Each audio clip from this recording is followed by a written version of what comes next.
یہ ہے وزارت بلدیات کا لوکل گورنمنٹ بورڈ کا دفتر اور اس کی راہداری۔ اور یہاں پر 1 2 3 جو ہے ویسا 1 2 3 کرتے تھے پورے سندھ کی سطح پر، لیکن آج یہاں سے 9 اکتوبر 2024 کو ایک نوٹ آرڈر ہوا جس سے بڑی خبر آ گئی۔ ایک اور وکٹ گر گئی، ایک وکٹ پہلے گری تھی، یہ دوسری وکٹ گری ہے، لیکن کم از کم اب تو ایسا لگ رہا ہے کہ اب تو دال فرائی ہوگی، نہ تو بروسٹ ہوگا نہ مٹن کڑھائی، اب نہ بیف پلاؤ، اب ہوگا صرف دال فرائی۔ اس لیے کہ آرڈر کے اندر جو 9 اکتوبر 2024 کو نکلا ہے 3/22، اس میں لکھا ہے کہ امجد علی پتافی جو گریڈ 17 کے سوجی سروس کے تھے ایڈمن برانچ سے،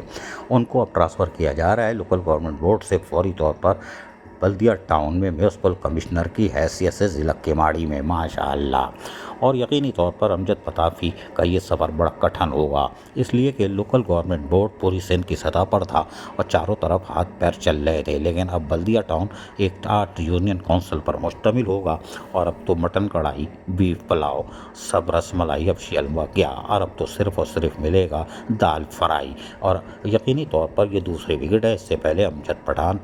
جو ان کو بھی یہاں سے نکال کے شاہ فیصل ٹاؤن ٹرانسفر کیا گیا تھا، سنا ہے کہ ان کی بھی گوری گوری رنگت پر تھوڑا سا نیچے آ رہی ہے، کوئی بات نہیں۔ عزیز عارف، KBS بلدیاتی نیوز، کراچی۔